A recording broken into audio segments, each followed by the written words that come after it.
Ang kapatid ko ay kasal sa isang modernong babae na nagpipilit na hatiin ng pantay ang lahat ng gastusin sa bahay.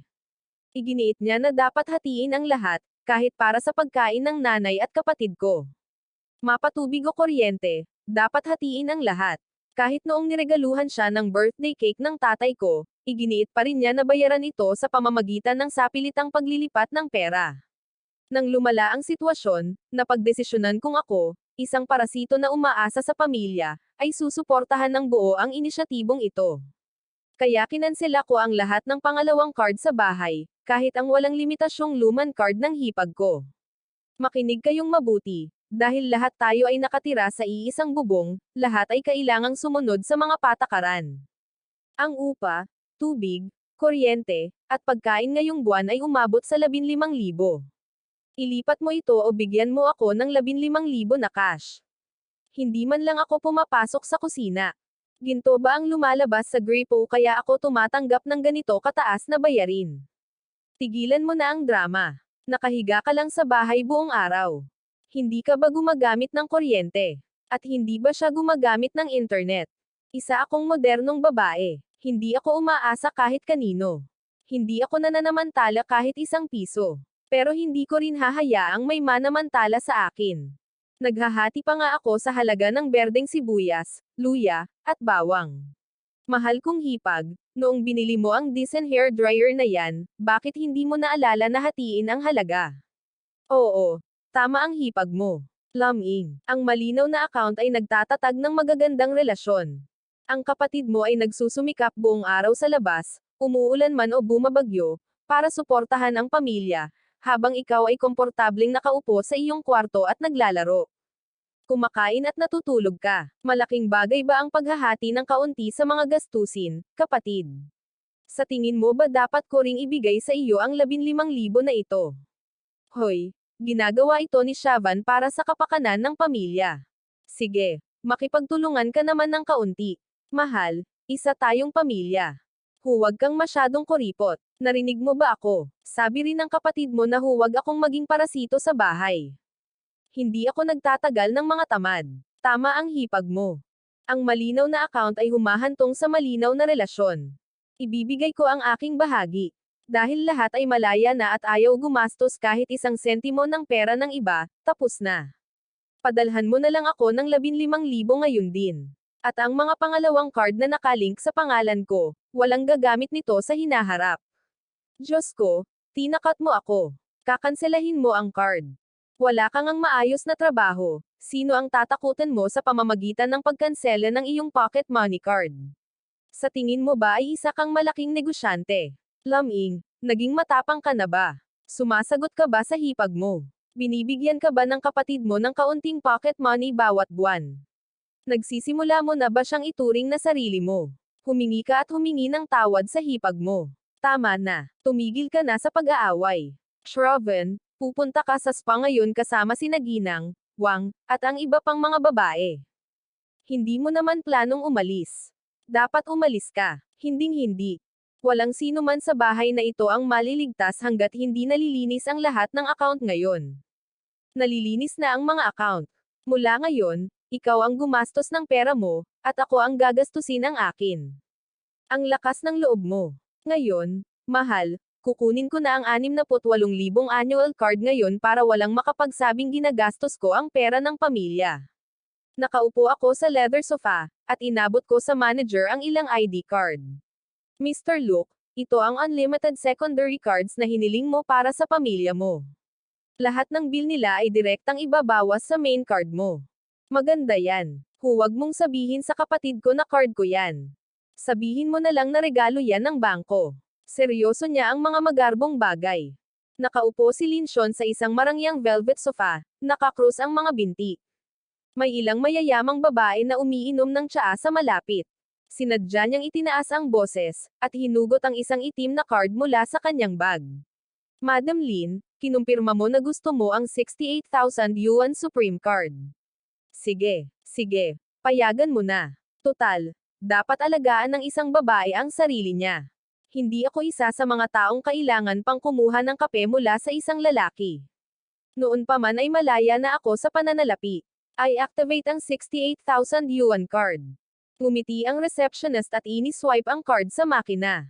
Biglang tumunog ang beep ng makina. Lumabas ang isang malaki at pulang text sa screen, nabigo ang transaksyon. Na-block ang pangalawang card na ito. Madam Lin, na-block na ang card na ito ng pangunahing may-ari ng card. Paano ito na-block? Unlimited black card ito. Baka may sira ang makina mo. Subukan mo ulit. Wow! Makinig ka, Xuan. Ngayon mo lang sinasabi na dapat maging malaya ang mga modernong babae at hindi gumagastos ng pera ng mga lalaki. Kaya bakit mo agad na-block ang card nang magalit ang pangunahing may-ari ng card? Madam Wang, hindi ka nagkakaintindihan. Ipinilit ng asawa ko na ibigay sa akin ang card na ito. Hindi ko nga ginagamit. Baka na-block ng accounts department ng kumpanya niya ang maling card. Tumatawag pa rin ako. Isipin mong swerte ang makina mo ngayon. Bigla kong naalala na may meeting ako sa trabaho. Iwanan mo rito ang card. Babalik ako sa ibang araw. Sino ka sa tingin mo? Sinusubukan mo ba akong pahangin? Mahal, anong nangyari? Wala ka sa spa. Sino ang nagpagalit sa iyo ng ganito? Pero ano ang ginawa ko? Sino pa ba bukod sa iyo? Bakit mo hinaranggan ang card ko? May kabit ka ba? O inilipat mo lahat ng pera sa iba? Kaya mo ba hinaranggan ang card ko? Hindi. Nasa bahay ako buong araw. Wala akong pinuntahan. Sherry, iwan mo ako. Sige na nga, Sean, anong ginagawa mo? Ikaw ang nagsimula ng dramang ito pagka-uwi mo pa lang. Napakasipag niya araw-araw, tapos binubugbog mo pa siya. Masipag siya. Kung napakasipag niya, bakit hindi niya ako hinayaang makuha ang 68,000 care card? Inay, tanungin mo ang iyong minamahal na anak, bakit niya hinaranggan ang itim na card sa aking pitaka ngayon? Hinaranggan niya ito ngayon. Sinira niya ang reputasyon ko sa harap ni Madam Wang at ng lahat. Ang card na ito, hoy, Cherry, malamang na ito ay isang update sa sistema ng bangko. Huwag kang magkunwaring ayos lang. Malinaw na nakasaad sa update machine na hinarangan ng pangunahing may-ari ng card. Kung magbibigay ka ng wastong paliwanag ngayon, isaalang-alang mo ang lahat sa pagitan natin. Isa ka lamang walang kwentang tao, isang mapagmataas na walang kakayahan. Hindi mo na kailangang magtanong. Hinaranggan ko ang card. Nabubuhay ka ba sa mga halusinasyon na naglalaro ng mga nagbabantang laro?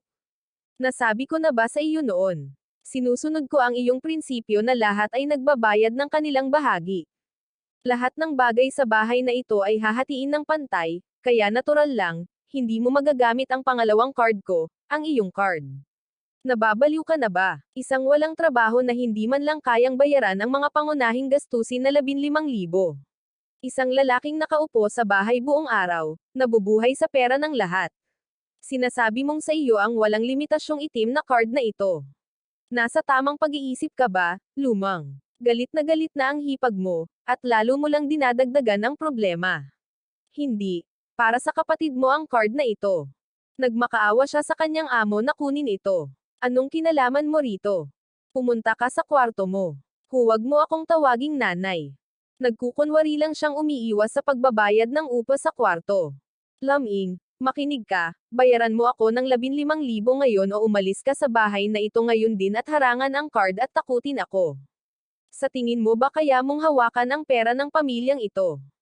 Halika at tingnan mo. Maingat na isinulat ang pangalan ng pangunahing card na ito. Nakatitig si Ling Shu sa screen. Ang pangunahing may hawak ng card ay si Laming. Namutla ang mukha niya. Nang matauhan siya, agad niya akong kinamayan ng malakas. Nahulog ang telepono sa sofa. Sa tingin mo ba ay maloloko mo ako sa pamamagitan ng pag-edit ng larawan? Gumawa ka ng pekeng bank interface para maiwasan ang 15,000. Kaya peke ba ito o totoo? Simple lang. Subukan mong mamili sa kafe gamit ang card na ito maya-maya. Tigilan mo na ang drama. Kahit tanggapin ko na sa iyo ang card na ito, gaano karaming pera ang laman nito? At walang limitasyon ito. Kung mayaman ka, ano ang gagawin mo sa sira-sirang bahay na ito? Kung saan pinapalayaw ka ng lahat. Shravan, tumigil ka nga. Ang tahimik talaga ng card na ito. Tanging taong parang parasito lang ang magkakaroon ng pera. Sige lamang since, nahuli mo ang pagkukunwaring yumaman. Ngayon ay gagawa rin tayo ng kalkulasyon na estilo Amerikano. Walang mananamantala sa kahit sino. Akin ang kalahati na ito, Iyo ang kalahati. Binili ko ang hanay ng mga merienda na ito. Huwag mong hawakan. Kalahati ng laman nitong bote ng gatas. Kakalkulahin natin sa milliliters. Shravan, kakalkasin mo ang pinto ng refrigerator. Binili ng kapatid mo ang mga itlog na ito kahapon. Pamilya tayo. Bakit ang dami mong kinukwenta? Nay, ngayon ay magkakaroon ng malinaw na kalkulasyon. Ito ang binili ko kahapon sa halagang 80 yuan. Palihim kang kumain ng 3 seresa kagabi, di ba? 5 yuan. Pero padalhan mo ako ng 15 yuan. Walang bawas kahit 1 sentimo. Ang 3 seresa ay katumbas ng 15 yuan. Bobby, ang husay mo sa accounting. Sasamahan mo ako sa pagkalkula. Malamang hindi mo alam ang ibig sabihin ng pakikipaglaban sa mas mataas na kategorya. Sige. Dahil gusto ni Bobby ng accounting, bibilanggan natin ang bawat sentimo mula sa simula. Bigyan mo lang ako ng 5 minuto. Ano sa tingin mo sa sarili mo? Ang talino mo. Akala mo kaya mong mag-withdraw ng pera sa lumang laptop na ito? Ang saya panoorin ang maliliit mong tricks sa accounting. Noong nakaraang taon, noong kaarawan mo, bumili ako ng 25,000 Chanel bag, isang Gabriel model bag. Binili ko ito gamit ang pangalawang card na nagtatapos sa 888. Tama ba? Dinala ito ng kapatid mo bilang regalo sa kaarawan. Sino ka para makialam? Tingnan mo ang pagkakataon. Lahat ng bayad sa card na iyon ay auto-debited mula sa aking pangunahing card. Nagsisinungaling ka. At ang $3,200 na dryer sa iyong dressing table. 2 luxury spa session bawat buwan sa halagang 2,800 bawat isa. Sa loob ng 3 taon, umorder ka ng Starbucks sa opisina araw-araw. Kabuoang 14,650.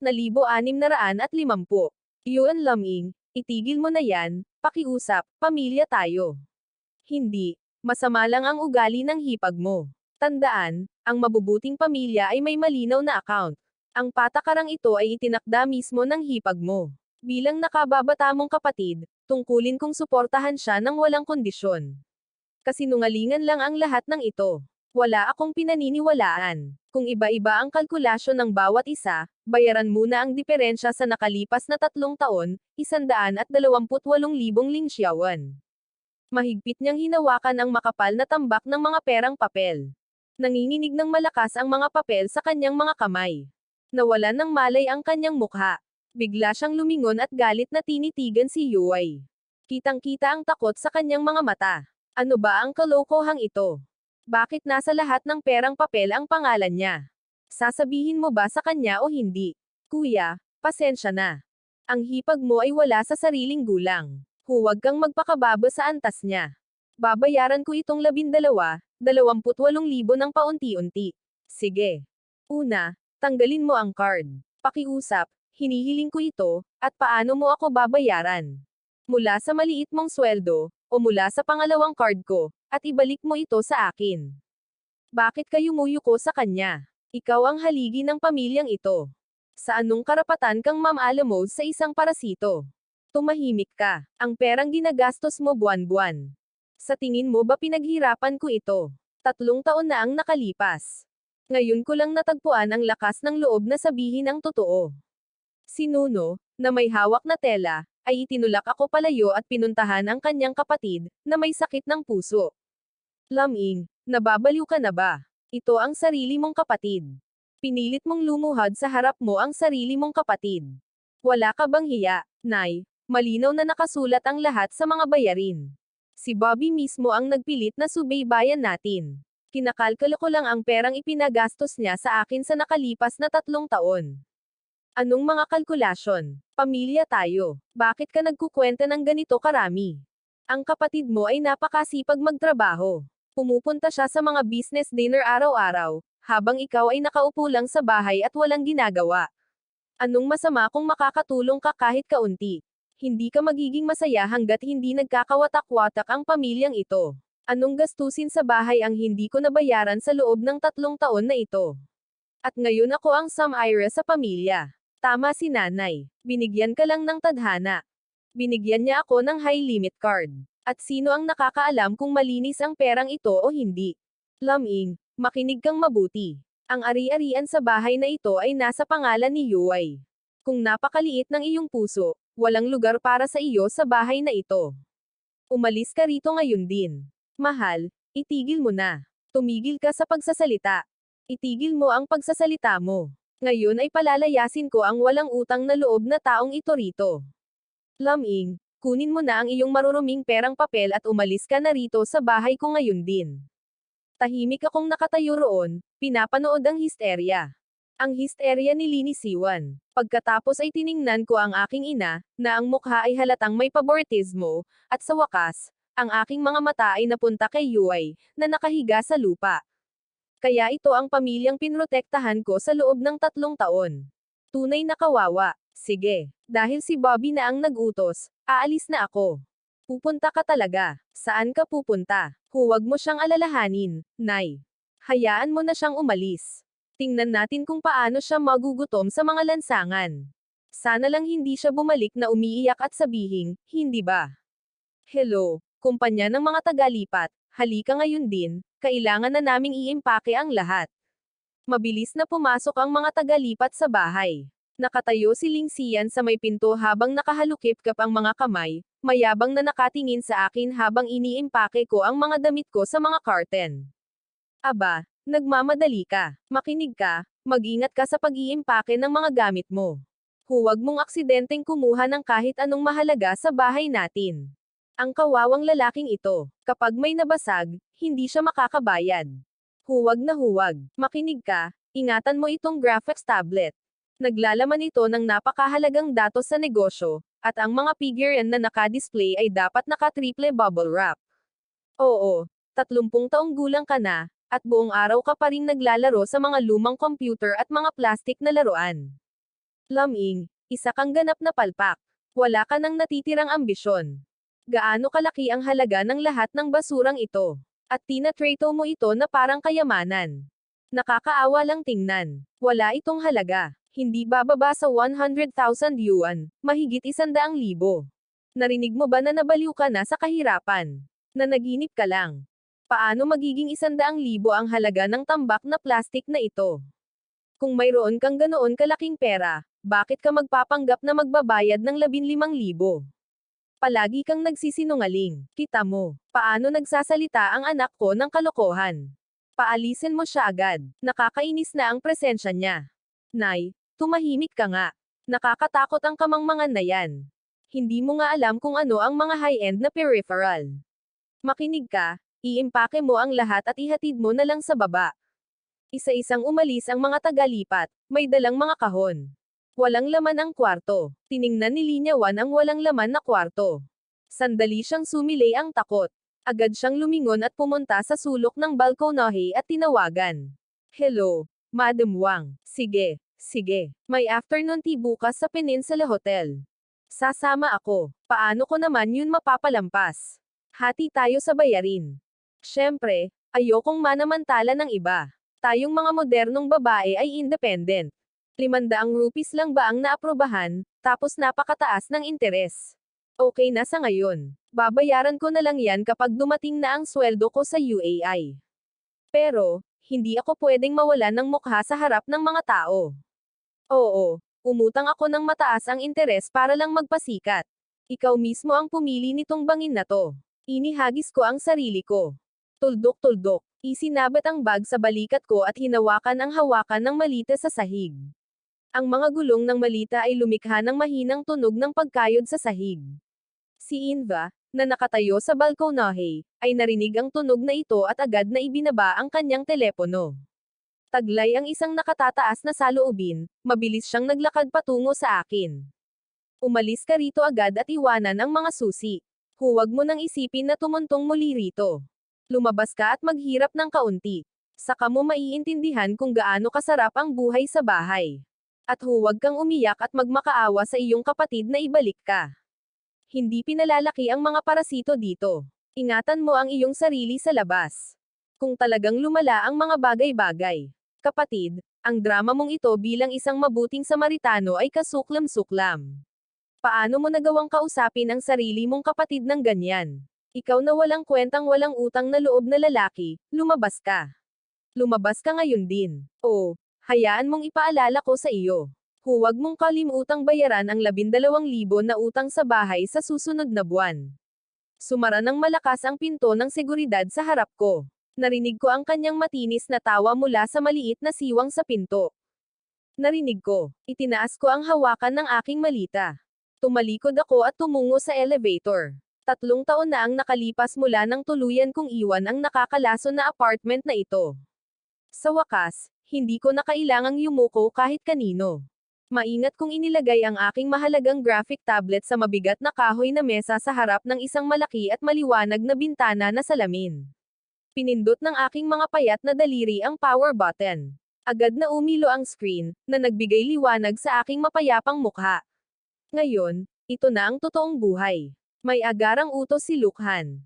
Makakatanggap siya ng 200,000 rupees para sa isang orihinal na ilustrasyon ng isang bagong karakter na may ranggong S.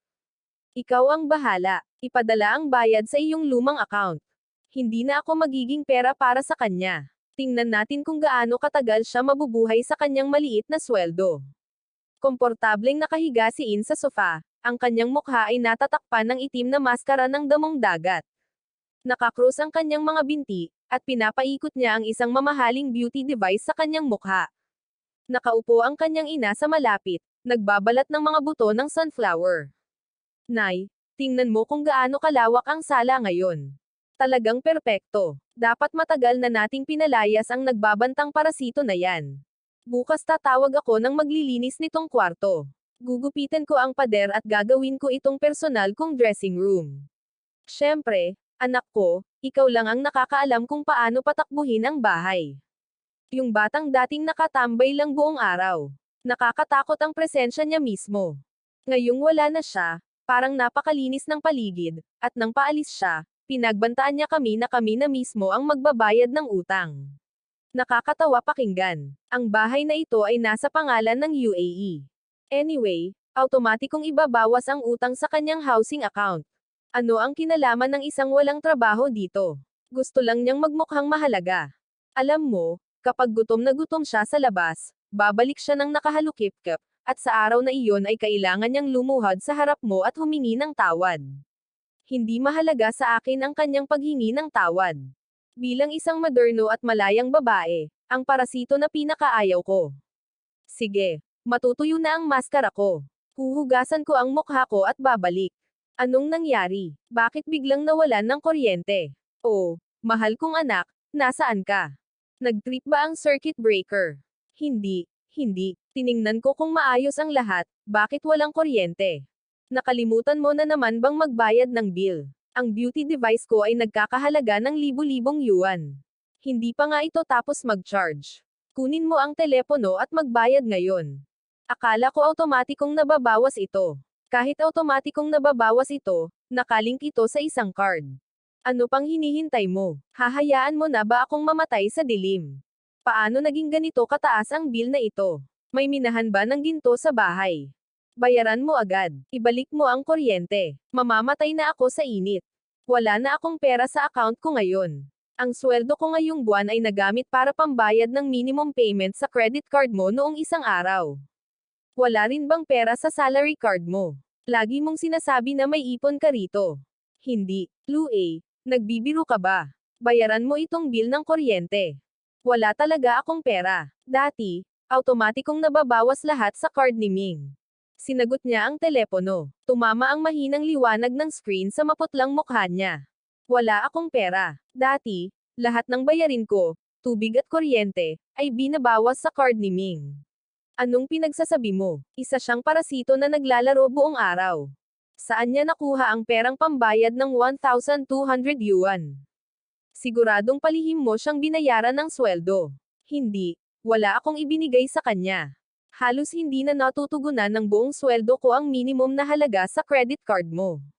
Sa loob ng 3 taon, si Ming talaga ang nag-asikaso sa lahat ng gastusin sa bahay. Ano na naman, kung siya ang nagbabayad ng mga bayarin, nakinabang siya sa libreng paninirahan dito. Ngayong wala na siya, ikaw ang magbabayad ng lahat. Wala na talaga akong pera. Wala na akong matitira, at bukas ko na lang babayaran ang utang ko sa kotse. Wala akong pakialam, hindi ko na rin kaya. Darating na ang nakababata kong kapatid na si Chio Gangle. Kaya, tatanggapin mo ba siya sa sobrang dilim? Hanapin mo ang pera kung saan. Nakaupo sa malaking sofa na gawa sa katad, kinuha ko ang aking porselanang tasa at humigop ng bagong timpla ng kape. Nagpe-play ang screen ng tablet ko ng live footage mula sa surveillance camera sa sala ng apartment na iyon. Walang pera para pambayad ng kuryente, pero may pera naman ako para palakihin ang mga unggoy ko. Pagkatapos ng 3 taon ng pagpapanggap na mayaman, tingnan natin kung paano ka makakalabas sa hukay na ito. Bumubuhos ang matinding sikat ng araw sa magulong sala. Pumasok si Ling Shogun, hila-hila ang kanyang malita at mukhang namumutla. Sir Et, hindi mo man lang binuksan ang aircon. Natutunaw na ako rito. At nasaan si Bayaw? Lasing na lasing siya. Tara, uminom ka na ng tubig. Humihiram na ang bayaw mo para pambayad ng kuryente. Huwag mo nang alalahanin ang walang kwentang yan. Sasama ako. Ipapakita ko sa iyo ang bago mong kwarto.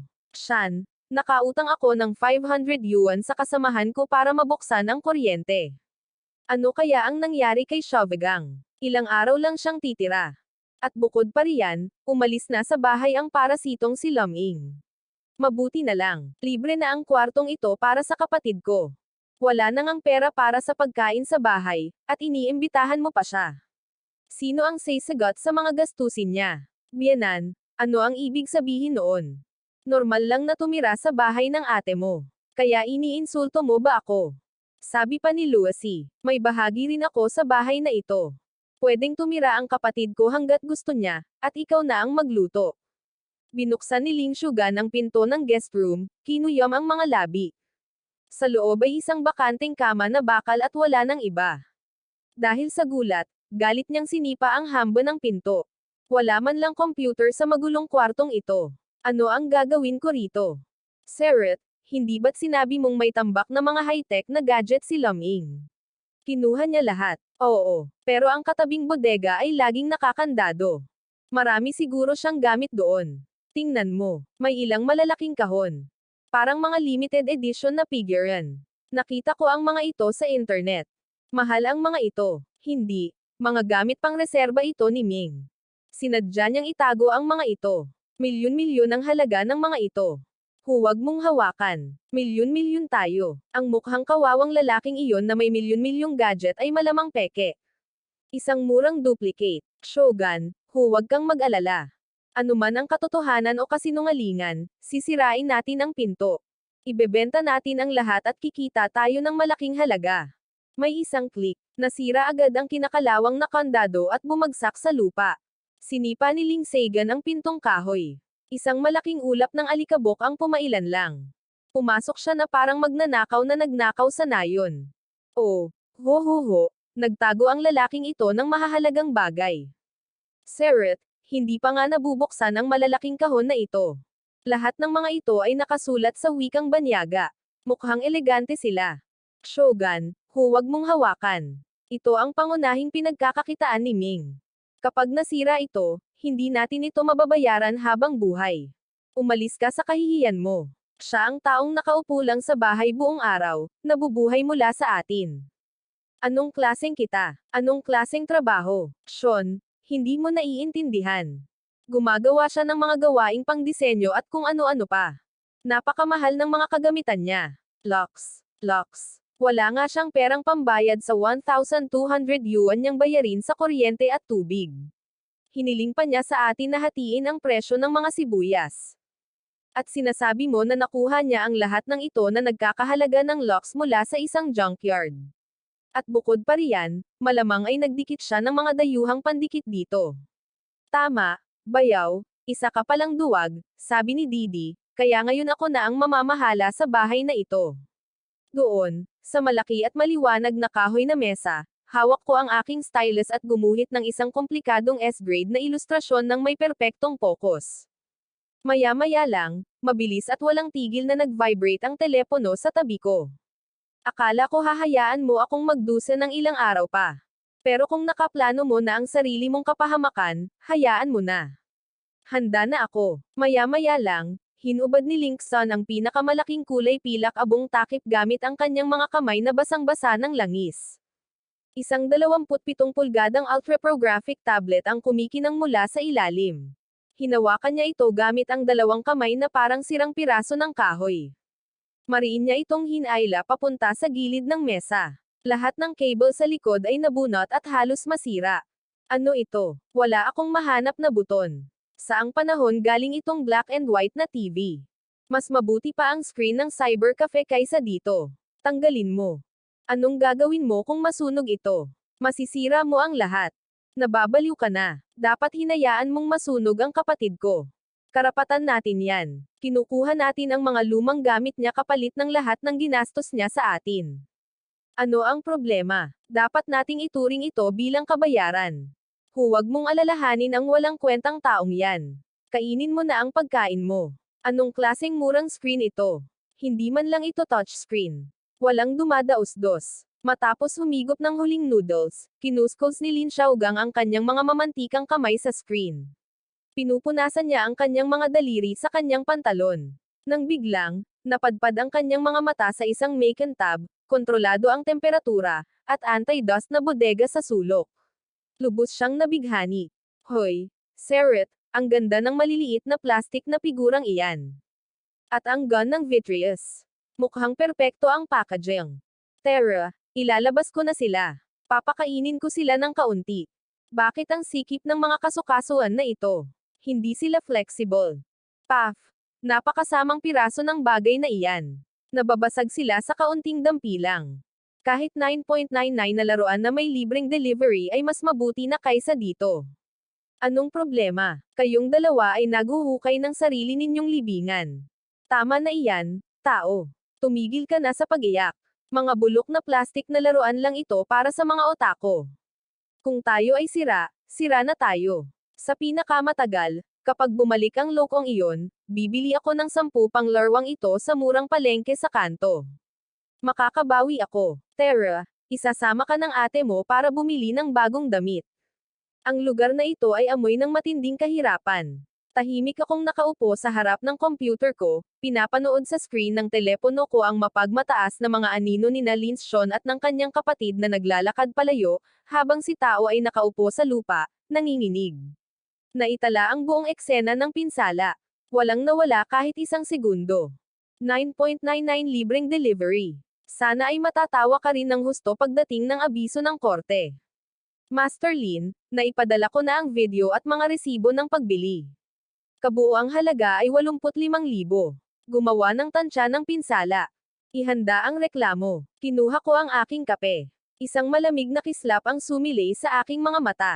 Salamat sa iyong trabaho, aking Terlin. Hindi kami tatanggap ng anumang pamamagitan.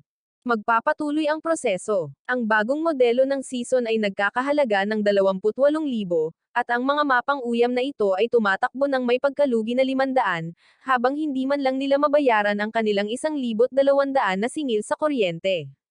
Si Lin Shan ay nagpo-pose na parang baliw sa harap ng malaking salamin sa sala, paulit-ulit na ipinapakita ang bagong bag sa kanyang balikat. Walang tigil ang pag-click ng kanyang telepono. Si Lin Shagan ay nakahiga sa sofa, napapaligiran ng mga walang laman na pakete ng merienda. Si Lua ay nakaupo nang nakayuko sa isang upuan sa sulok, pinupunit ang kanyang buhok gamit ang dalawang kamay.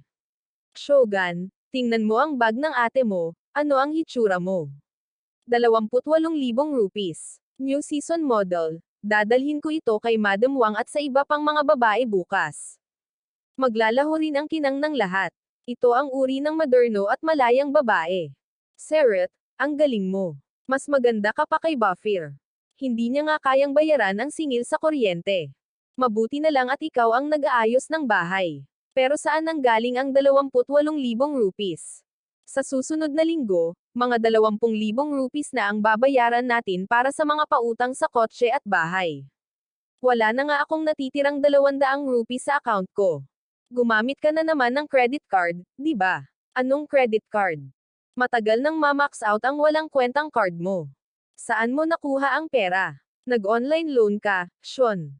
Baon na tayo sa utang. Ngayon, itong bagong pasanin, sobra na. Sige, ibalik mo itong bag at huwag mo akong subukang pag-alitan. Hindi ka kikita ng pera. At higit pa riyan, sasabihin mo sa akin kung paano ito gagastusin. Makinig ka, Lua, Binili ko mismo ang bag na ito ng pautang, at dapat mong iwasan ito. Bukas ay pinatapos ko ang ilang malalaking kontrata sa mga influencer sa aking women's circle. Walang kwenta ang maliit na halagang ito. Baliw ka ba? Talagang nag-online loan ako. Napakataas ng interest rates. Bufford, bakit ka sumisigaw ng ganyan? Paano kung humiram si Didi ng kaunti? Legal ang platform. Kapag nakuha mo na ang sweldo mo sa susunod na buwan, pwede mong ibigay ang pera sa Didi ko. Simple lang, sayang ang maging kuripot na tao. Tingnan mo, mas matalino sa iyo si Xiaogan. Tigilan mo na ang pagiyak mo. Sinisira mo ang kapaligiran sa bahay. Napakabigat ng kapaligiran sa meeting room. Tinatapik ng boss ang board at pinapagalitan ang team. Nanginginig na nakaupo si Lua sa sulok. Maitim na bilog sa ilalim ng kanyang mga mata, mga kuko sa kanyang mga daliri, pawis sa kanyang noo. 3 araw nang huli ang utang sa kotse. Ang buhay ay naging parang impyerno.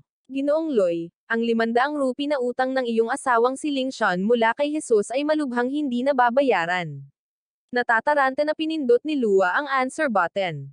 Tinakpan niya ang kanyang bibig gamit ang kanyang kamay, ngunit ang matinis at robotikong boses sa kabilang linya ay pumutol sa boses ng kanyang amo. Lumingon ang lahat ng kanyang mga kasamahan at tumingin sa kanya. Ginoong Loy, sa iyo. Naka-default ang $500 na utang ng asawa kong si Ling Xian. Bayaran mo agad. Kung hindi, kukontakan namin ang aming mga emergency contact at ang iyong employer. Hello, nagkakamali ka. Hindi ko nga kilala ang taong ito, sigaw ni Lua. Pero anong ginagawa mo? Nasa malubhang default ang utang mo. Tumatanggap ka ng mga recovery call habang nasa gitna ng isang meeting. Ilang utang na ba ang naipon mo sa labas? Pasensya na, boss. Ibababa ko na ang telepono. Aasikasuhin ko na ito ngayon din. Samandal ako sa aking malaki at komportableng gaming chair, malamig na nakatitig sa mga notification ng bangko na kumikislap sa screen ng aking telepono. Sa wakas, nagsimula na ang palabas. At oo, naka-default din ang iyong home loan. Ngayon, tamasahin mo ang 50 hanggang 50 mong kayamanan.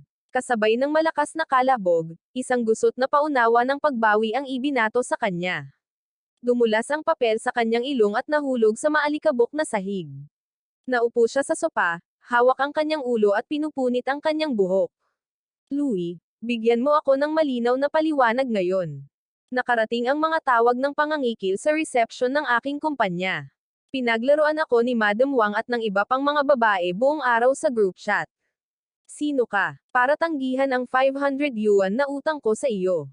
Nako, Shan, hinaan mo ang boses mo. Mukhang hindi maganda ang kalagayan ng lalaki.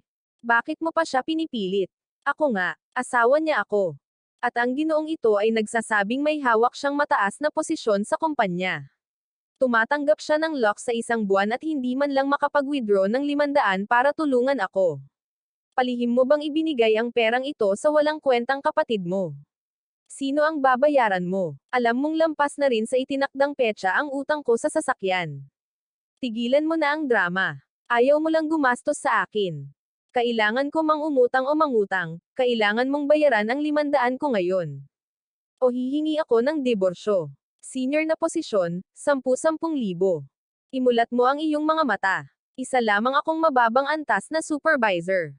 6,000 lang ang sweldo ko. At lahat ng 6,000 rupees kada buwan ay napupunta sa minimum na bayad sa sira-sirang credit card mo na sinira mo. Imposible yan. Paano ko nga ba nakaya sa loob ng 3 taon na ito? Mga gastusin sa bahay, ang utang sa bahay, lahat ng bag na binili mo para sa akin, nako, galing lahat ng perang yan sa lumang. Ang utang sa bahay noong nakaraang 3 taon, ang mga bag mo, kuryente, at tubig, lahat ay galing sa perang ibinayad niya sa mga drawing niya. Hindi naman siya mahirap. Sa katunayan, siya ang tunay na amo. Ikaw ang nagpumilit ng 50 hanggang 50 na hatian at agad siyang pinalayas sa bahay. Nalaglag sa sahig ang mamahaling handbag, at tumahimik ang buong bulwagan. Namumula ang mukha niya na parang abo. Noon lang, natauhan ang kanyang ina papasok sa kwarto, ang mukha ay puno ng takot. Anak, ano yung sinabi mo? Ang kapatid mo ang nagbayad ng 3 taong utang sa bahay. Saan mo nakuha ang lahat ng perang yan? Isa sa mga orihinal niyang ilustrasyon ay mabibili ng locks. Lahat ng kinakain at iniinom natin sa loob ng ang nakalipas na 3 taon ay ang mga natirang pagkain niya. Nay, pinalayas namin mismo ang aming ginintoang gansa sa bahay. Kung mayaman siya, bakit hindi mo kami sinabihan ng mas maaga? Sinadya niya kaming lokohin. Nagsinungaling ako. Nagsinungaling ka. Tingnan mo ang mga bayarin na ito. Sa susunod na buwan, paano mo babayaran ang 12,000 na utang sa bahay at ang 5,000 mong online loan? Mula sa 4,000 mong sweldo. Diyos ko, anong kasalanan ang nagawa ko? Napakalaking biyaya ang dumating sa bahay, at ikaw ang nagpal-ayos sa kanya dahil sa katigasan ng ulo mo tungkol sa 50 hanggang 50. At ngayon, tingnan mo, malapit na tayo sa kalye. Huwag kang magsalita ngayon. Noong pinalayas namin siya, ikaw ang nanguna. Ngayong mayaman na siya, ikaw ang nasa paanan niya. Hindi ako makikipagtalo. Tatawagan ko si Mingy. Ako ang kanyang ina. Hindi niya ako maaaring balewalain. Ang kanyang kapatid ay nasa bingit ng kapahamakan. Paano niya kami hahayaang makita siya? Sa wakas, naintindihan na nila. Pero huli na ang lahat. Kumusta, Mingy? Mahal kong anak, sa wakas ay sinagot mo na ang tawag. Miss na kita. Kumakain ka ng maayos dyan mag-isa. Sapat ba ang pera mo? Nay, sabihin mo na ang gusto mong sabihin ng malinaw. Kung gusto mong humingi pa ng 15,000 rupees para sa mga gastusin, wala ako niyan. Nako, anak ko, galit ka pa rin ba sa nanay mo? Una, ang hipag mo ang nagpumilit na magbukas ng hiwalay na account. Nakialam din sa kanya ang nanay. Pamilya tayo, anak, maaaring mabali ang mga buto, ngunit hindi ang mga ugnayan sa dugo. Pamilya, ikaw ang nagsabing hindi mo ako bibigyan kahit isa dahil hindi mo pa kakainin ang isang parasito na mahilig mangaso. Nako, galit lang iyon. Sinong ina ang napupuot sa anak niya? Anak, ang kapatid mo ay nasa matinding kagipitan. Hindi niya mabayaran ang utang niya sa bahay. Araw-araw na tumatawag ang mga ahente ng pagbawi. Ang tagumpay mo. Isa sa mga painting mo ay nagkakahalaga ng libo-libong piso. Magpadala ka ng pera agad. Bayaran mo ang utang ng kapatid mo. Naibunyag na ni Lukwan ang katotohanan. Pero huli na ang lahat. Anong ibig mong sabihin? Kaya niyang tumalon mula sa gusali. Ano bang pakialam ko? Pangalan niya ang ari-arian. Bakit ako magbabayad? Laming, paano ka naging walang puso? Sarili mong kapatid yan. Makikita mo talaga siyang nakatayo roon na walang dala habang naghahandang itapon ang sarili sa bintana. Ang laki ng kinikita mo. Ano ang problema sa pagtulong ng kaunti sa pamilya? Teka, manood ka. Pupunta ako sa social services at magsasampa ng reklamong abandonment laban sa iyo. Kakalad ka rin kita sa korte. Kukunin ko rin ang lahat ng bayarin mula sa nakalipas na 3 taon para ipakita sa lahat kung paano mo nilustay ang pera ko at pinilit akong gumawa ng 50 hanggang 50 arrangement. Kukunin ko pa nga ang mga account. Malalaman ng lahat kung sino ang tunay na parasito. Pinagsalikop ng ina ni Mingy ang kanyang mga kamay at sinabing, sige. Bayaran mo na lang ang utang sa bahay ngayong buwan. 12,000 lang naman yan. Parang isang patak sa karagatan para sa iyo. Nay, dati mo pa sinasabing parasito ako. Saan naman kukuha ng pera ang parasito na yan? Biglang tumunog ng malakas ang telepono, at naputol ang tawag. Napaupo ang ina niya sa sahig na parang nawalan ng buong kaluluwa. Tapos na ang lahat. Binrak pa nga ni Mingy ang numero ko. Sino na ang magbabayad nitong utang na ito? Lahat tayo ay nasa lansangan. Ano ang saysay ng pag-iyak? Punong-puno siya ng pagmamalaki, parang isang pinili. Akala niya ay kumita na siya at aalis na lang na parang walang nangyari. Wala talaga. May ideya ka ba? Oo, may studio siya, di ba? Hindi. Bukas pupunta ako sa opisina niya. Gagawa ako ng malaking eskandalo sa harap ng lahat ng empleyado. Hipag niya ako. At hipag naman ay parang isang ina. Hindi ako makapaniwala na itatakwil ako ng isang malaking negosyante sa harap ng buong staff. Kung wala siyang pakialam sa dignidad niya, ako ang bahala. Pipilitin ko siyang bayaran lahat ng online loan at house loan niya. Ngayon, buksan mo ang pinto. Kailangan kong umakyat sa taas. Hello, madam. May appointment ka ba? Pribadong opisina ito. Kailangan ng pahintulot ng may-ari bago pumasok. Isang appointment para makilala ang sarili mong bayaw. Bulag ka ba, Laming, na ang studio ay nasa itaas? Ako ang hipag niya. Buksan mo agad ang pinto. Kapag naantala mo ang reunion natin ng pamilya, ikaw ang mananagot. Ginang, pasensya na. Kahit ang mga kamag-anak ay kailangan ang personal na pahintulot ni Mr. Lu. Tawagan mo muna siya. Patay na ang baterya ko. At galit siya sa akin nitong mga nakaraang araw. May mga anak kami. Pabago-bago ang mood niya. Pumunta ako rito ngayon para patawarin ang maliliit niyang pag-aalsa. Hipag niya ako. Pinalaki ko siya tulad ng ginawa ng ina niya. Naiintindihan mo ba? Aakyat ako sa taas. Kakausapin ko siya ng harapan. Makikita ng buong mundo kung sino ang tama. Hipag niya ako. Gumugol ako ng 3 taon sa pag-aalaga sa kanya. At nang makakuha siya ng kaunting pera, nakalimutan niya kaming lahat. Ngayon, pumunta ako para turuan siya ng magandang asal. Parang ina ang hipag niya. Wow, vampira talaga ang lalaking ito, at higit pa riyan, pinaglalaroan niya ang relasyon. Pumasok sa bulwagan si Manager John, isang manggugulo. Lumalala ang kapaligiran sa trabaho ko. Hindi ko siya kilala. Ilapat ang pinakamataas na protocol ng seguridad. Umalis ka. Gusto mo bang sabihin ko kay Laming at tanggalin ka sa trabaho? Ginang, sabi ni G. Lu ay hindi ka niya kilala. Umalis ka na agad. Nanlaki ang mga mata ni Linsian, puno ng galit at insulto. Itinulak niya ang bodyguard gamit ang kanyang kamay gamit ang kanyang mga kuko na may manicure. Ngunit ang bodyguard ay nanindigan na parang pader. Nakatayo ako roon. Hipag niya ako. Ang ibig sabihin ng hipag ay ina. Sino ka para pigilan ako? Ginang, tumahimik ka po. Pribadong opisina ito. Walang sino man ang maaaring pumasok ng walang pahintulot ng may-ari. Pahintulot. Kailangan ko ng pahintulot para makita ang bayaw ko. Ang upa para sa buong gusaling ito ay binabayaran mula sa pera ng aming pamilya. Anong karapatan ng isang bantay pinto na tulad mo na pigilan ako? Kapag sinabi ko sa kanya, paaalisin kita ngayon din. Ginang, huwag po kayong sumigaw. Nakakagambala ang ugali mo sa trabaho ng ibang mga kumpanya. Panggulo. Ngayon ay narito ako upang humingi ng hustisya. Isa akong malayang babae sa modernong panahon. Pinamahalaan ko ang kanyang sambahayan sa loob ng 3 taon. At ngayong matagumpay na siya, itinapon niya kaming lahat sa kalye. Hindi man lang niya binabayaran ang kanyang utang sa bahay. Saan ka nakakita ng ganitong kalokohan? Balot na balot siya ng mga luxury brand. At tingnan mo ang kanyang isip. Inaangkin niyang malaya siya at pumunta para ipabayad sa kanyang bayaw ang utang sa bahay. Bakit?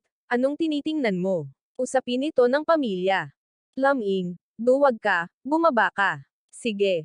Hindi mo ako papayagang umakyat sa taas. Sige, uupo ako rito. Tingnan natin kung bababa si Lam. Habang nakaupo sa aking malaking upuan, pinanood ko siya sa pangalawang screen. Sumisigaw ako at ikinakaway ang aking mga braso at binti sa pasilyo, na parang isang payaso ng circo. Babaeng malaya, ang aking kalayaan ay nabuo sa pagsusumikap at pawis. Bigla, isang nakakairitang tunog ang narinig mula sa mga speaker ng pasilyo, at umalangaw ang boses ko sa pasilyo. Seguridad. Kung patuloy na gugulo ng babaeng ito ang katahimikan ng opisina, tawagan ka agad ang legal department. Laming, kaya sa wakas ay nakapag-ipon ka na ng lakas ng loob na lumapit. Sabihin mo sa kanila agad. Papasukin mo ako. Kontay ka ng aking personal na abogado. Magsampa ng kaso ng matinding paninirang puri at panggugulo sa kaayusan ng publiko.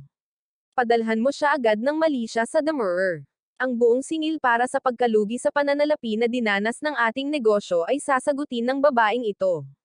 Laming, ikaw na taksil, kakasuhan mo ba ako? Hipag mo ako. Hindi kailangang makialam ang korte sa mga usapin ng pamilya. Bitawan mo ako. Anong ginagawa mo? Masakit. Bitawan mo ako. Tulong. May bumabangga sa akin. Ginang, pakibitawan mo nga ang bag ko. Nahulog ang limited edition kong bag sa sahig. Laming, tumigil ka. Hindi kita bibitawan. Bumukas ang panlabas na pinto na salamin. Pagkaabot niya, nakipagkamay agad ang gwardya sa kanya. Biglang nanginag ang mga binti ni Linsian, at diretso siyang nahulog sa mainit na hagdan. Aray, ang binti ko. Mga security guard ba kayo o mga kontrabida sa pelikula? Ano ang tinatitigan ninyo? Ituloy mo. Pagkatapos ay tingnan mo kung ano ang mangyayari. Laming, paano mo nagawa ang mga katangahang bagay na ito?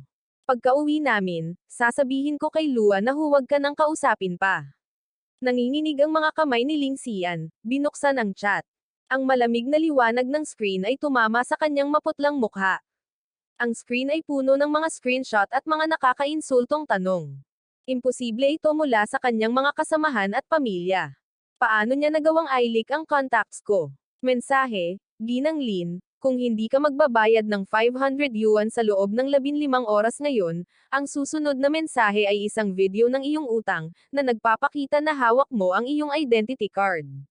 Paano ka ng ahas? Ito ay isang paglabag sa privacy. Ang aking asawa ay isang senior boss sa isang malaking kumpanya. Magpapadala ako ng abogado. Ilulugi ko kayong lahat. Tugon, Senior Boss, ang iyong asawa ay hindi man lang makabayad ng minimum na 6,000 yuan sa kanyang credit card, at binubuli mo kami. Sige na, dalhin mo ang pera agad. Kung hindi, maglalagay kami ng malalaking banner sa labas ng iyong kumpanya ngayong hapon. Huwag kang pumunta sa aking kumpanya. Hinahanap ko ang pera. Hinahanap ko ito, 500 yuan lang. Parang hindi ako nagbayad. Tama na ang drama. Kung hindi dumating ang pera sa loob ng 15 oras, harapin mo ang mga kahihinatnan. Biglang nag-vibrate ang telepono sa aking malaking kahoy na mesa. Isang SMS ang nagmula sa isang hindi kilalang numero. Nako, naipadala na ang mga contact nito sa lahat. Ang mga online lender na ito ay mas mabilis magbayad kaysa sa UAI. Total, ang bula na ito ay tiyak na sasabog. Mr. Lu, tila ang mga contact ng iyong hipag ay nalik dahil sa isang online loan. Kahit ang numerong iniwan mo bilang emergency contact ay nakatanggap ng mga mensahe ng pagbabanta. Dapat ba tayong magpadala ng legal na sulat at ideklarang tapos na ang relasyon? Hindi na kailangan. Balewalain mo na lang. Gawin mo. Harangan ang lahat. Nilulunod na ng mga taong ito ang kanilang mga sarili. Kung tatahimak tayo, lulubog din ang UAI kasama nila. Naiintindihan ko, at may isinampang reklamo na sa korte tungkol sa 80 yuan na kaso ng pagkawala ng kagamitan. Malapit nang mag-issue ng summons. Salamat, Master Lin. Sundin ang proseso. Huwag silang iwan kahit isang sentimo. Samantala, patuloy na nag-vibrate ang telepono ni Lin Shan. Dahil sa alarma, binuksan niya ang screen. Dumagsa ang mga mensahe mula sa grupo ng kumpanya. Nako, ang ating Miss Lin, na puro Starbucks, luxury spa, at branded lifestyles lang ang pinag-uusapan, ay hindi man lang kayang magbayad ng 500 yuan. Nakatanggap pa nga ako ng tawag mula sa recovery team. Makinig kayo, maipapaliwanag ko ang lahat. Walang kwentang mensahe ito. Hindi ako tumatanggap ng mga reklamo sa online loan. May naiinggit ba sa akin? Sinusubukan nila akong hulihin. Kaya, sino ang kumuha ng loan video gamit ang identity card mo? At binili mo ba ang 28,000 yuan mong luxury bag gamit ang online loan? Manahimik ka. Edited lang lahat ito. Mayaman ang asawa ko. Bakit pa ako magpapautang? Naiinggit kayo sa tagumpay ko. Tigilan nyo na itong drama ng Ling Xian. Ginugulo ng mga nagpautang ang buong kumpanya. Gugulo ang buong negosyo. Ginoo, makinig kayo, magbabayad ako bago magtanghali ngayon. Huwag niyo po akong tanggalin sa trabaho. Huli na ako. Lubhang nasira ang reputasyon ng kumpanya dahil sa mga isyu sa personal na datos. Opisyal ka nang tinanggal sa trabaho. Iimpake na ng departamento ng pananalapi ang mga gamit mo. At huwag niyo pong sabihing nagtrabaho ka rito sa hinaharap. Nakakahiya, bumagsak si Linsen sa mataong kalye. Nag-vibrate ang telepono sa kanyang palad na parang masamang senyales. Nanginginig ang mga kamay niyang sinagot ang tawag. Kumusta, mahal kong Linxia? Nasaan ka na ba? Nakatayo na ang mga nagpautang sa pintuan. Sabi nila kukunin nila ang bahay kung hindi ka magbabayad. Bakit mo ako sinisigawan? Natanggal ako sa trabaho. Lahat dahil sa iyo. Dahil hindi mo binayaran ang online loan ko. Isa itong malaking kahihiyan sa aking dignidad. Nawalan ka na ng trabaho, at sino ang magbabayad ng 500 yuan mo? At saan manggagaling ang Emmy para sa bahay sa susunod na buwan? Maiiwan na lang ba lahat sa kalye? Paano ko malalaman? Ikaw ang tao. Dapat mong mahanap ang solusyon. Ikaw ang paulit-ulit na nagsasabi na kumikita si Loming sa mga drawing niya. Tanungin mo siya. Dapat ko ba siyang tanungin? Hinaranggan pa nga niya ang numero ng nanay niya. Teka, mga drawing. Oo, Ang mga drawing na iyon. Aling mga drawing? Maibebenta na ba talaga ito? Lumipat na siya ng bahay. Pero ang backup computer niya ay nasa bodega. Siguro may ilang komersyal na proyekto na hindi pa niya naihahatid. Ibenta mo ang kahit isa. Makakakuha ka ng mahigit 100,000. Kakaalis lang ng mga nagpautang. Ano ang dapat kong gawin ngayon? Tatakbo na lang ako papunta sa nayon at magtatago. Magtatago ka ba? Inilagay mo ang kapatid mo sa ganitong kalagayan. Sinira mo ang mga gamit niya, at ngayon ay iniisip mong tumakas. Tulungan mo ako ngayon. Ano ang maitutulong ko sa iyo? Wala akong pera para bayaran ang mga utang mo. Hindi ko kailangan ang pera mo. Nasa bodega ang backup computer ni Ming. Kung kukunin mo ang mga drawing at ibebenta ang mga ito, maliligtas ka. Makakakuha ka ng mahigit 100,000. Pero kung ibebenta mo ang mga ito, gusto ko ang aking bahagi para makaalis ako. Naupo ako sa aking malaking mesa na gawa sa kahoy, pinapanood ang kuha ng surveillance camera ng may malamig na tingin. Pumasok siya sa bodega na parang asong baliw, sa wakas. Nang ahas siyang magnakaw ng mga sikreto sa komersyo. Naipadala na ang reklamo tungkol sa pinsala kay Mr. Lu 80 yuan. At ang taong sinabi mong makakakuha rin ng backup na computer. Oo, sinadya kong mag-iwan ng ilang hindi kumpletong sketch sa makinang iyon. Isa itong perpektong patibong. Naiintindihan mo, kung susubukan niyang maglipat ng commercial data, ang mga parusa ng confidentiality agreement ang siyang sisira sa kanya. Salamat, Master Lin. At kung susubukan niyang kunin ang data, kasuhan siya ng paglabag sa commercial secrets. Magdulot ito ng malaking pinsala na maaalala niya habang buhay. Sumugod siya sa maalikabok na bodega. Itinabi ang maruming graphics tablet ni Laming at balis ang naghanap sa ilalim ng mesa. Gago ka, bilisan mo. Kapag dumating ang batang yan, tapos na yan. Manahimik ka. Hanapin mo ang CPU. Nasaan ang CPU? Oh, yung black box na kumikislap-kislap. Oo, nandoon yan. Ilabas mo yan agad. Aabutin tayo ng mahigit 100,000. Inilabas niya ang backup computer at hinayla ang wire nito. Ang power plug ng CPU ay nasa isang sulok sa ilalim ng maalikabok na stand. Isang micro camera ang kumurap sa malapit. Bigla, 3 sunod-sunod na katok sa pinto.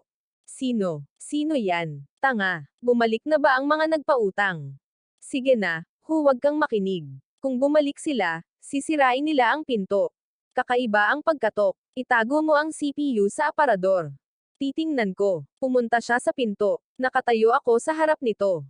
Isang perpektong kamiseta. Walang emosyon ang mukha niya. Sa likuran ko ay nakatayo si Master Lin at ang tiyahin mula sa komite ng kapitbahayan, lahat ay nakangiti. Anong ginagawa mo rito? Natatakot akong maistorbo kita habang kinukuha ko ang mga gamit ko. Nako, Min, nandito ka pala. Ang boyfriend mo ay labis na nag-aalala sa iyo nitong mga nakaraang araw. At hindi siya sa iyo, kundi kapatid ng hipag mo. Tingnan mo, Anthony, iisa lang ang pamilya ninyo. Ang dugo ang pinakamahalagang relasyon. Hindi naman sa nabasag niya ang ilang plastik na laruan at isang itim na salamin na screen at isinapuso mo ito. Kung may some iron ng libu-libong dolyar na halaga ng iyong mga gamit sa bahay, masisira ka. Libu-libo, bata, anong kalokohan ang pinagsasabi mo? Paano naging napakamahal ng maliliit na larwang ito? Alam kong nasa problema ang boyfriend mo. Ipakita mo sa pamilya ang kaunting suporta. Master, ipakita mo sa kanila ang tunay na halaga ng mga plastik na laruan na ito. Opo, Ginoong Luke, ayon sa propesyonal na pagsusuri, ang digital drawing screen na sadyang nasira ay nagkakahalaga ng 3,000 yuan. Ang mga limited edition at rare figures, kasama ang kanilang temperature-controlled showcase, ay nagkakahalaga ng 52,000 yuan.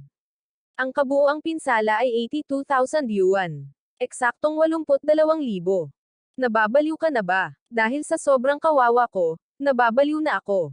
Sa pag-iisip na bobo ako, kumukuha ka ng extra para bihisan ako ng coat at pantalon at bibigyan ako ng peking invoice. Malaki ang magagastos sa mga bagay na ito kahit 9 yuan and 99 fen lang. At sisingilan mo ba ng 820,000 yuan? Tumahimik ka, Ming Zed, gagawin mo ba talaga ito? Kinailangan kong umabot hanggang dito. Sinusunod ko lang ang legal na proseso. At kung sa tingin mo ay peke ang mga ito, sabihin mo sa hukom. Nakatayo si Ling Xiaogan na nakapatong ang mga kamay sa baywang, nanginginig ang mga binti, na may mapangot siyang ngiti. Lumakad si Master Lin paarap dala ang mga dokumento sa harap niya. Ginoong Lin Xiaogan, dahil tumanggi kang makipagnegosasyon para sa kabayaran. Ito ang kopya ng sibil na reklamo na opisyal naming isinampa sa Korte ng Bayan. Seryoso ba kayo? Napatitig si Lin Siyang sa matangkad na pulang opisyal na selyo sa dokumento. Biglang nanginag ang kanyang mga binti. Napaatras siya, ang kanyang likod ay malakas na tumama sa maalikabok na pader. Seryoso ba talaga kayo? Kakalad ka rin ninyo ako sa korte dahil sa ilang sirang plastik na laruan. Isinulat ni Mr. Lin, lahat ay nakasulat sa itim at puti, at mayroon kaming material na ebidensya. Bukod pa rito, dahil kasalukuyan kang nakatira sa isang ari-arian na pagmamay-ari ni Mr. Luay, at si Madam Lin siya nang naglagay sa iyo doon, kung hindi ka magbabayad o hindi ka makabayad, bilang nangungupahan at host, sina Mr. Luay at Madam Lin siya ang magkasamang mananagot sa danyos na ito na nagkakahalaga ng napakalaking 1,000 yuan. Ano ang kinalaman ko rito? Minggi, ito ang nakababatang kapatid ng hipag mo. Siya ang may pananagutan. Humingi ka sa kanya. Ngayong nakarating na sa korte ang usapin, umatras na ang kapitbahay. Kailangan pa rin niyang alagaan ang sarili niyang buhay. Dapat kayong mag-isa ang humawak ng mga usapin ng pamilya ninyo. Alam ko, ayaw makialam ng komite ng kapitbahayan. Mayroon kayong 3 araw. Makikita ninyo ang pera o makikita ninyo ito sa korte. Sumikat ang sikat ng araw sa magulong apartment. Binuksan ni Lin Shan, na nakasuot ng gusot na pijama, ang pinto ng kabilang kwarto. Anong oras na, Xiaogan? Natutulog ka pa ba? Gumising ka agad. Kailangan kitang itago para makatakas sa mga nagpautang. Huwag kang sumigaw. Tumakas si Xiaogan. Nag-impake siya at tumakas ng gabing iyon. Tumakas siya. Saan kaya siya nagpunta? Kapatid ko rin siya. Paano niya ako nagawang iwan ng ganito? Harapin ang katotohanan. Tumakas na siya. Kailangan nating bayaran ang 82,000 na utang na ito ngayon. At idagdag mo pa ang mga online loan mo at ang home loan ko. Gusto mo ba akong patayin? Imposible. Tinawagan ko siya. Oo, siguro kakaalmusal lang niya. Hinarang ka niya, di ba? Ito ang mabait mong kapatid, ang dating pinaghaharian mo sa bahay, at ipinagbili ka niya ng walang pag-aalinlangan para lang sa 80,000. Naupo ako na nakasandal sa aking leather sofa, may hawak na black coffee.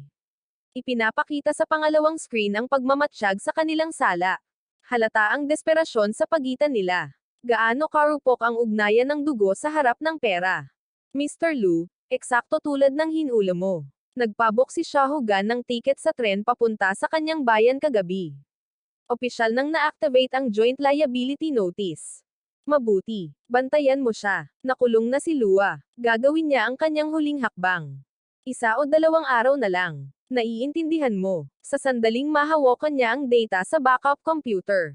Ang plano natin. Samantala, patuloy na nagba-vibrate ang telepono ni Lua.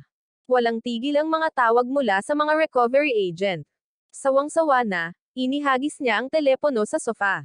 512,000 saan ko kukunin ang lahat ng perang ito? Tapos na, wala na ang trabaho, hindi pa tapos, may pagkakataon tayo, kung makukuha natin ang pera, makakabangon tayo ulit. Si Lua, na may pulang mga mata, parang sugarol na nawalan ng lahat, ay sumunggab sa backup na computer sa sulok. Gamit ang nanginginig na mga daliri, pinindot niya ang power button. Agad na nagsimulang humuhuni ang CPU fan. Baliw ka. Binasag din ni Xiaogan ang lumang screen ng computer na ito. Ano ang mangyayari kung bubuksan mo ito? Wala kang alam.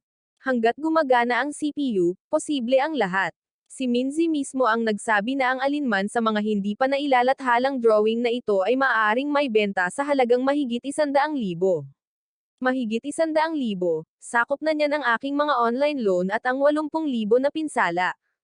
Kung magbebenta ako ng higit pa roon sa black market, ang utang sa bahay ay agad na mababawi. Hindi ito pagnanakaw. At kung tunog ng pag-uurong ng lalamunan ni Mingzi at magpadala ng abogado.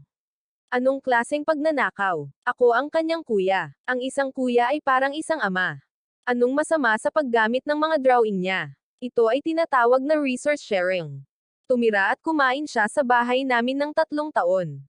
Ngayon, para mabayaran ang mga utang namin, may utang ako sa kanya sa ilan sa mga gamit niya. Nakasandal ako sa aking upuang gawa sa katad, pinapanood ang bawat pag-click ng mouse niya, bawat paglilipat ng file, ng real-time sa main screen. Ang kasakiman talaga ang pinaka-nakakasira ng isip na lason. Nahulaan niya ang password sa ilang pagsubok lang. Iniisip niya na kahit sino ay maaaring hawakan ang makina ko. Lahat ng kay President Lu ay nakarecord, kahit ang mga chat sa transaksyon. Ang bumibili ay isang black market broker na nagbebenta ng mga industrial secret. Magkano ang deal? 200. Sa sandaling pindutin niya ang send, magiging paglabag ito sa commercial secret. Napakalaking halaga nito na maaari siyang maharap sa mabigat na parusa at maging sa pagkakakulong. Hayaan mo na siya. Sa sandaling akala niya ay nanalo na siya, agad mong ma-trigger ang auto-destruct program. Kumislap ang malamig na ilaw ng transaction interface sa screen. Nakatitig siya sa mensahe ng kanyang kontak. Nakita mo ba ito? 200,000. Malapit nang mahulog ang account. Sa wakas ay makakabangon na rin ako muli. Sherry, kahanga-hanga ka. Gamit ang perang ito, agad nating maaalis ang mga nagpapautang na ito na nanggugulo sa atin. Nako, Sherry, mayaman tayo. Mayaman tayo, at kung ano man ang matitira, mabibili mo ako ng bagong bag para maiiwas sa malas. Oo, sa sandaling dumating ang pera, bibili tayo ng malaking bahay at iiwan natin si Lumana na umiiyak sa gitna ng kanyang mga lumang gamit. Bigla, dumilim ang screen. Anong nangyari? Bakit hindi ito nagpapadala? Tae, bakit nakasabit ang lumang basurang ito? At ano itong pulang mensahe? Operation Traced. May mali ka ba? Imposible. Malapit na itong matapos. 2 lakh. Kara-rating lang namin. Wala kang silbi. Hindi ka man lang makapagpadala ng kahit isang file. Bilisan mo ang pag-restart. Kung tatakbo ang mamimili, paano ko mababayaran ang online loan ko? Nakasandal ako sa aking upuang gawa sa katad, nakatitig sa screen. Bakas sa galit at pagkadismaya ang mukha ni Yu, at mahinahon kong pinipindot ang enter button sa keyboard. Akala ba niya talaga na ganoon kadaling ma-access ang computer ko? Na-activate na ang remote lock command ni President Lu. Na-intercept na ng system ang archive na sinusubukan niyang ipadala. Na-extract na ang mga transfer lock. Nakasave na rin ang perpektong discussion history at IP address. Nakasave na ang lahat. Kumpleto na ang proof chain at hindi na mababawi. Buong gabing inaasikaso ng legal department ng kumpanya ang kasong ito. Makakagawa na sila ng aksyon bukas ng umaga, habang ninanamnam niya ang huling tahimik niyang gabi. Bukas ko ipapakita sa kanya kung ano talaga ang ibig sabihin ng pagiging na-corner. Kalalabas lang niya ng kanyang sira-sirang apartment kasama si Linsha, may maitim na bilog sa ilalim ng kanyang mga mata, nang pinalibutan sila ni Mr. Lan at ng ilan pang kinatawan na nakasot. Sino kayo? Kahit ang mga nagpapautang ay walang karapatang harangan ang daan natin. Binabalaan ko kayo. Kukunin ko ang pera sa lalong madaling panahon. Kung hindi kayo aalis ngayon, tatawag ako ng pulis. Kaya, kapatid, saan mo naman kukunin ang pera ng ganito kaga? Lemang, bakit mo dinala ang lahat ng taong ito? Ano ang kailangan mo? Lemang, itigil mo na ang dramang ito. Sa tingin mo matatakot kami sa mga gorilya mong nakasot. Para sabihin ko sa iyo, makakakuha tayo ng 200,000. Ang 200,000 na nakuha mo kapalit ng design file ng pangunahing karakter ng ating AAA na laro, na nasa computer ko. Tama. Paano mo nalaman iyon? Master locked ang computer na iyon. Ay refresh mo pa ang kanilang alaala. Mr. AI, narito ang patunay ng iyong pagtatangkang mandaya kagabi. Ito ay pawang hindi maikakailang patunay. Kabilang dito ang mga confidential na sekreto sa komersyo ng aming kliyente, kabilang ang iyong mga talaan ng operasyon at mga transcript ng iyong mga pag-uusap sa negosyo. Lahat ay napatunayan na. Aling mga sikreto sa komersyo? Ito ay ilan lamang sa mga walang kwentang drawing. Hindi. Ginamit niya ang mga ito para mabayaran ang isang utang sa bahay. Ano na? Ito ay ilan lamang sa mga walang kwentang drawing. Kapatid ko, basahin mo ito ng bukas ang mga mata. Ito ay isang paunawa para sa paglabag sa kasunduan sa kompedensyalidad. Ang kabayaran ay 5 milyon. Nabaliw ka na ba? Lemang, ito ay pangangikil. Ang kliyente ang nag-uri sa proyektong ito bilang sikreto, at sinubukan mong ibenta ang mga test draft nito sa mga ilegal na network. Ngayon ang proyekto ay nasa panganib ng isang malaking tagas. Ang 5 milyon ay simula pa lamang. Hindi iyon totoo. Ming, ako ang sarili mong kapatid. Papatayin mo ako. Wala akong pakialam. Siya ang nagnakaw nito. Wala akong alam. Malamig akong umatras ng kalahating hakbang. Iniligtas ko ang aking sarili mula sa mga kamay ni Yuay. Ang taong nagtatangkang hawakan ang aking binti ay nahulog sa kawalan at bumagsak ng mabigat sa malamig na sahig na semento. Pinagmasdan ko siya mula sa itaas. Mayroong walang awa sa kanyang mga mata. Laming, kapatid ko, naiintindihan ko talaga na mali ako. Kahit ibenta mo pa ako ng 5 milyon, hindi pa rin ako makakalikom ng ganoon kalaking pera. Magkadugo tayo. Hindi mo ako maaaring sirain ng ganito. Oo, magkadugo tayo. Noong ninakaw at ibinebenta mo ang mga sikreto ko sa komersyo, bakit hindi mo naalala na kapatid mo ako? Laming, wala akong kinalaman dito. Siya ang nabaliw. Nagnakaw siya. Dapat pagdusahan ng bawat isa ang sarili nilang kahihinatnan. Huwag mo akong idamay dito. Itigil mo na yan. Lexon, tumigil ka na sa pagsasalita ng kalokohan. Kung hindi mo ako pinipilit araw-araw na magbayad ng mga online loan, hahawakan ko ba ang computer niya? Ngayon, tatakas ka na. Hinding-hindi. Hindi ka naman kumikita ng pera at sinisisi mo ako. Asawa mo ako. Tungkulin mong suportahan ako. Ngayon na ikaw ang nagdulot ng napakalaking problema, magdidiborsyo na tayo ngayon. Tama na. Tigilan mo na ang melodrama na yan. Totoo ngang hindi mo kayang bayaran ang 5 milyon. Pero may apartment ka pa rin. Di ba? Apartment. Huwag mo nang isipin yan. Ang mga papeles ng ari-arian ay nasa pangalan ni Luay. Pinagsama nating ari-arian yan. Kapag sinubukan mo palang hawakan yan, kakalad ka rin kita sa korte. Master Lin, pakipaliwanag naman ang batas sa Bobby na ito. Ginang, malamang may hindi pagkakaunawaan dito. Kahit na nakarehistro ang apartment na ito sa pangalan ni Mr. Louie, ang kliyente talaga ang nagpondo nito. Natamba si Luay sa lupa. Nakatitig siya sa mga bank statement na parang nababaliw. Namutla ng husto ang mukha niya. Nanlaki ang mga mata ni LXIAAN. Heto, mayroon tayong 3 taon na bank transfer statements. Kumpletong detalyadong patunay ng bawat 12,000 rupees na buwanang bayad mula sa 800,000 rupees na loan account. Lahat ng bayad ay napunta sa personal account ni Mr. Lamang Son lamang. Diretso sa loan repayment account. Hindi. Imposible. Hindi binili ng Luay na ito ang apartment na ito. Nanginginig ang boses ni Luay. Hindi mo sinabi sa akin na ipon mo yan. Anong pera? Buong sweldo ko ay napunta sa mga handbag at beauty treatment mo. Oo, yan ang totoo. Binayaran ng isip mo ang bahay. Sinungaling ka. Niloko mo ako ng 3 taon. Hindi ka lang walang silbi, kundi wala ka ring kwenta. Wala kang ang sariling bahay. Kaya ngayon, opisyal na akong naghain ng seizure request sa korte. Ang apartment na ito ay legal na aizizelyuhan at ibebenta sa subasta bilang kabayaran sa mga pagkalugi na dulot mo. Mga parusa para sa responsibilidad sa pautang at paglabag sa mga lihim sa komersyo. Inilagay mo ako sa isang malaking gulo. Magdidiborsyo tayo ngayon din. Hindi kita babayaran kahit 1 sentimo. Huwag na huwag kang magdidiborsyo. Pangarap mo lang yan. Ikaw na walang kwentang basket. Kung hindi ka lang ganoon ka-arrogant, hindi mo sana ipinilit na magkaroon ng hiwalay na account palagi at ipinipilit na i-withdraw ito. Nandito kaya si Jin ngayon. Lahat ng ito ay dahil sa iyo. Sinira mo ang pamilyang ito. Iwan mo ako, ikaw na walang kwentang lalaki. Sa wakas ay tapos na ang circus na ito. Tapos na, Mr. Lu. Narito ang dokumento ng pahintulot sa pagsamsam ng ari-arian. Pirmahan mo ito rito. Ako na ang bahala sa natitirang proseso. Salamat. Balik na tayo sa Atelier.